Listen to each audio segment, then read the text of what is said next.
Die Zutatenliste ist sehr überschaubar. Wir brauchen von dem 550er Backmehl 575 Gramm und vom Dinkelmehl Typ 630 175 Gramm. Außerdem habe ich hier Backmalz 4,5 Gramm, ihr könnt auch Zucker dafür nehmen, 4,5 Gramm Hefe, frische Hefe und 15 Gramm Salz sowie 500 Gramm handwarmes Wasser. So, starten wir mit der Hefe. Die lösen wir erstmal in dem warmen Wasser auf, zusammen mit dem Backmalz oder dem Zucker, je nachdem. Das sind jeweils 4,5 Gramm. Das Wasser warm, so ca. 35 Grad. Dann löst sich das alles auch. Die kleinen Mengen jetzt abzuwiegen ist vielleicht ein bisschen schwierig für den normalen Haushalt. Ich habe mir dafür eine Feinwaage bestellt. Die verlinke ich euch auch mal hier in der Beschreibung von dem Video. Die kostet so ca. 12, 13 Euro. Das lohnt sich dann auf jeden Fall. Die kann dann wirklich so genau abmessen. 4,5 Gramm. Wenn nicht, dann schaut ihr einfach hier, was ich jetzt genommen habe. Das war hier so circa ein Teelöffel, so vollgebröselt mit Hefe. Das wird jetzt hier gut verrührt und aufgelöst. Jetzt mischen wir die Zutaten, machen alles in eine große Schüssel rein. Das Wasser, die beiden verschiedenen Mehlsorten, einfach alles zusammenmischen. Und auch das Salz kommt gleich dazu. Und dann wird alles einfach verrührt. Mit dem Löffel vermische ich erstmal die ganzen Zutaten.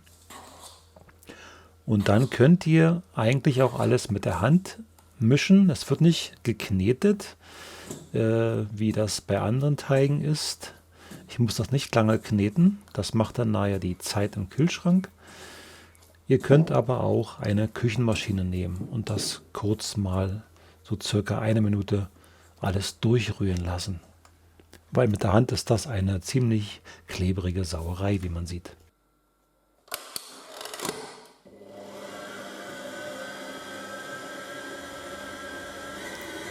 Das braucht jetzt auch gar nicht so lange. Sehr klebrig, wenn ihr den rausholt. So, je nachdem, wie groß euer Kühlschrank ist, wo der Teig dann ja gleich, also in wenigen Minuten reinkommt, könnt ihr auch gerne eine andere Schüssel nehmen. Ich topfe das hier sozusagen mal um.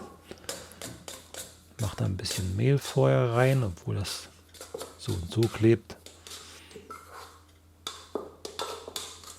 Einfach nur fürs gute Gewissen. So, dann kommt das jetzt hier rein und wird einmal gut abgedeckt, luftdicht abgedeckt, dass der Teig nicht austrocknet. Die Temperatur im Raum sollte nicht unter 20 Grad sein, also eher drüber. Bei mir war es jetzt ein bisschen warm mit 24 Grad, weil das ein sehr heißer Tag war. Nach einer halben Stunde guckt ihr nach und der Teig wird gefaltet. Dazu zieht ihr von unten den Teig hoch und dreht die Schüssel etwas und wiederholt das Ganze ein paar Mal, bis ihr rum seid, damit der Teig letztendlich Spannung aufbaut. Ihr werdet merken, dass sich der Teig von halbe Stunde zu halbe Stunde immer etwas verändert. Ich mache meine Hände hier nass, damit es dann nicht so kleben bleibt. Hier, wie ihr seht, hat sich der Teig schon leicht verändert. Er dehnt sich, er zieht sich schon einfacher. Er hat so einen feuchten Schein bekommen. Das ist jetzt das zweite Mal. Nach einer weiteren halben Stunde, also insgesamt nach 1 Stunde, sieht das jetzt schon so aus. Und dann stellen wir den ganzen Teig dann nochmal für eine weitere halbe Stunde zur Ruhe und machen das Ganze dann nochmal. Normalerweise wird der Teig nicht so weit gehen, wie ihr hier seht. Bei mir war es wirklich etwas warm im Raum und eigentlich ist der noch nicht so hoch gegangen. Beziehungsweise die Schüssel ist zu klein gewesen. Aber ich habe das jetzt schon ein paar Mal durch und also so weit war der Teig noch nie gegangen. Egal, wir ziehen das jetzt durch. Der Teig wird jetzt hier nochmal gezogen. Er ist schon wesentlich elastischer geworden. Das merkt ihr. So, und jetzt kommt der Teig ab in den Kühlschrank. Dazu mache ich hier eine Folie rüber, damit der Teig nicht austrocknen kann. Ihr solltet jetzt eigentlich in der Schüssel so viel Platz haben, dass der Teig sich so im Volumen verdoppeln kann. Das ist hier bei mir schon ziemlich voll gewesen. Jetzt kommt er in den Kühlschrank bei 6 bis 8 Grad und ja, bleibt dann für 1 oder 2 Tage drin. Bei mir, wie gesagt, war das nach einem Tag, sah das schon so aus.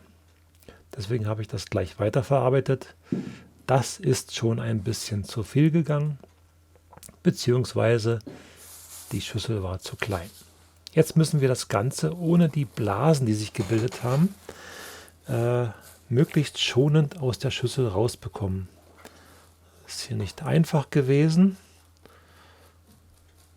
aber ich versuche hier mein Bestes und kratze hier vorsichtig mit dem Teigschaber den Teig von der Folie ab. So, jetzt kommt der Teig raus auf eine bemehlte Arbeitsfläche. Sehr vorsichtig, damit die Blasen nicht zerstört werden. So wie ihr seht, habe ich hier schon ein Backblech vorbereitet mit einem Bäckerleinen drauf. Das habe ich mir jetzt kürzlich geleistet, das Bäckerleinen. Das macht sich wirklich sehr gut, weil der Teig an den Bäckerleinen kaum kleben bleibt. Das ist wirklich sehr gut. Den Link dazu findet ihr natürlich auch wieder in der Videobeschreibung. So, ihr müsst hier schön viel mit Mehl arbeiten, damit der Teig nicht an der Arbeitsfläche kleben bleibt.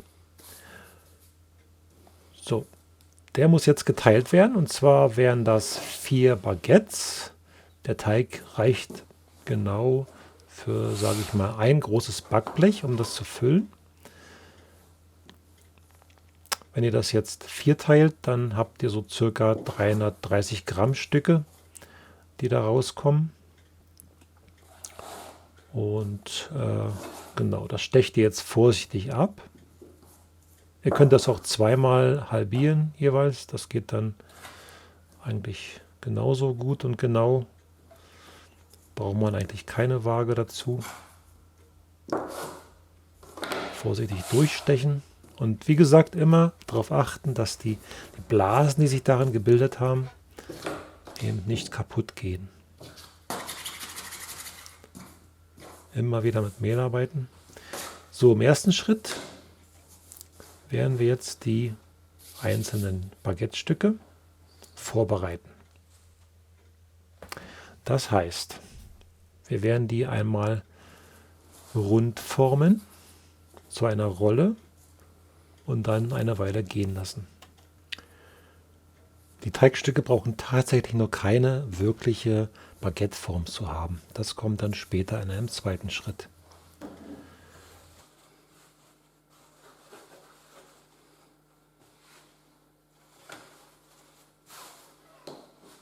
So, wie mache ich das jetzt? Ich nehme mir ein Teigstück. Zunächst wird die Hälfte von oben eingeschlagen und dann nach hinten gedrückt. Das mache ich dann so lange, bis ich einmal rum bin. Und dann kommt diese Rolle, diese Wurst mit dem Teigschluss, also mit der zusammengedrückten Öffnung nach oben auf das Bäckerlein. Und dann ziehe ich hier so einen Spalt dazwischen, sodass die Teigstücke, die Rollen nicht zusammenwachsen, wenn sie dann eine Weile gehen. Auch das macht sich mit den Bäckerleinen ganz gut.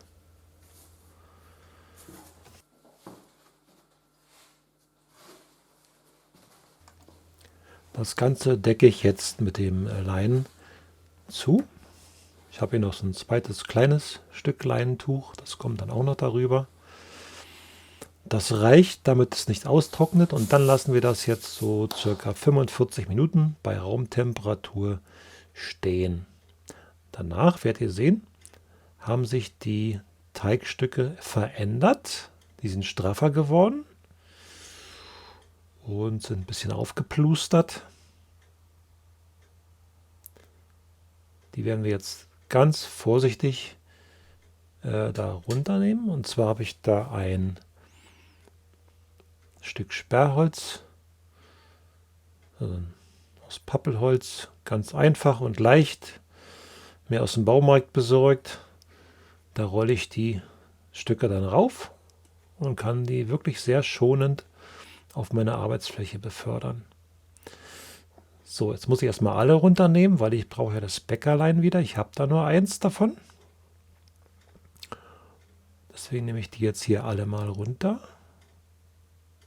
Ihr seht, das klebt so gut wie gar nicht.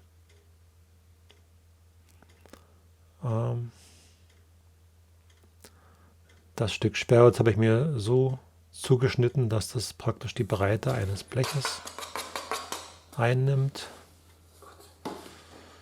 Und nachher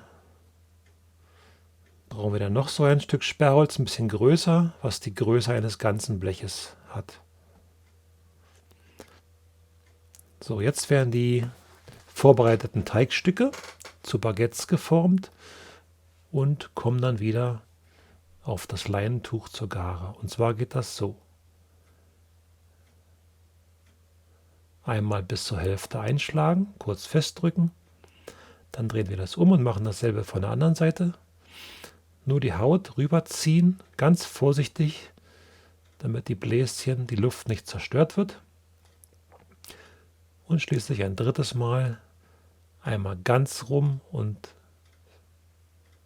zudrücken, damit es haften bleibt.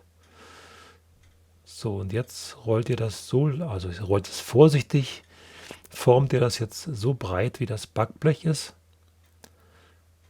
und legt das dann sehr vorsichtig, wie gesagt, die Bläschen müssen erhalten bleiben, auf das Tuch.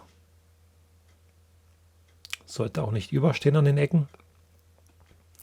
Mit der zugedrückten Öffnung, also mit dem Teigschluss nach oben, auf das Bäckerlein. So.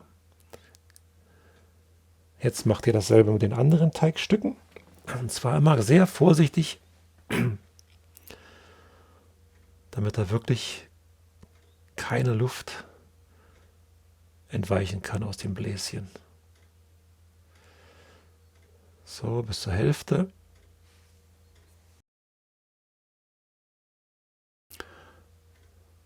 Und dann nochmal ganz rüber. Automatisch wird dann die Wurst immer länger. So, jetzt wird es noch ein bisschen ausgeformt und vorsichtig darüber getragen auf das Bäckerlein mit dem Schluss nach oben.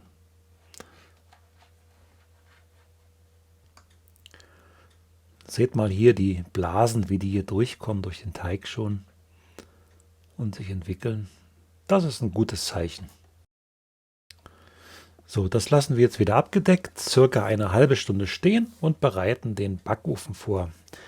Den heizen wir Ober-Unterhitze auf 250 Grad vor. Das dauert jetzt ungefähr so lange, wie die Teigstücke da gehen. So, nach einer halben Stunde sehen die dann so aus. Sind etwas größer geworden, fluffiger, mehr Blasen und sind natürlich auch sehr empfindlich jetzt. Deswegen müssen wir die jetzt ganz vorsichtig auf das heiße Backblech bringen. Dazu habe ich mir hier diese Sperrholzplatte in der Größe der Innenseite des Backblechs zugesägt aus dem Baumarkt. Das ist so ein Pappelsperrholz. Da zeige ich euch gleich einen guten Trick mit, wie ihr die Baguettes sehr schonend darüber bekommt. Erstmal stelle ich mir die Abstände der Baguettes jetzt so ein, dass die auf meinem Sperrholzbrett gut zu liegen kommen. Übrigens, das Backblech ist vorgeheizt, das ich nachher benutze und ist schon im Ofen heiß. So, jetzt kommt das Backpapier drüber und dann die Sperrholzplatte. Und dann müssen wir das Ganze mal ganz schnell umdrehen, ohne jetzt großen Druck auszuüben. Das muss ganz schnell gehen. Und dann kommen die Baguettes sehr schonend, ohne Umwege auf das Backpapier zu liegen. Und das liegt dann auf der Sperrholzplatte.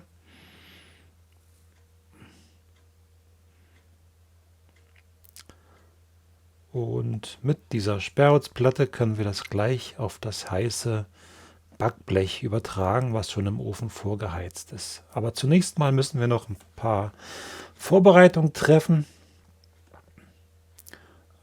So, einmal hier ein bisschen zurückschieben, weil das doch etwas übersteht. So. Jetzt schneiden wir die Baguettes noch ein. Und zwar werden die zügig, schräg und sehr flach eingeschnitten. Ich halte das mit dem Finger so ein bisschen fest, damit der Teig nicht mitkommt. Je schneller ihr das macht, umso weniger beschädigt ihr dabei die Baguettes. So, jetzt kommt das Ganze in den heißen Ofen. 250 Grad auf ein heißes Backblech rauf. Zack, rein. Und gleich ein Schwung Wasser, damit da ordentlich viel Dampf entstehen kann. Weil es ist sehr wichtig, dass gleich am Anfang sehr viel Dampf da ist. So, hier im Zeitraffer mal ganz kurz die Entwicklung der Baguettes im Ofen. Die bleiben jetzt 20 Minuten drin, besser 22 Minuten. Dann sind die so richtig dunkelbraun, knusprig. Aber mir gefallen die auch so ganz gut. Und das duftet jetzt schon herrlich. Sehr schön aufgegangen, die Baguettes, sehr schön hochgekommen im Ofen. Alles zusammen habt ihr jetzt nach circa 2 Stunden, nachdem der Teig aus dem Kühlschrank gekommen ist, ein paar leckere Baguettes. Zum Beispiel, wenn ihr das am Freitagabend startet mit dem Teig, habt ihr Sonntag zum Brunch ein paar frische Baguettes gebacken.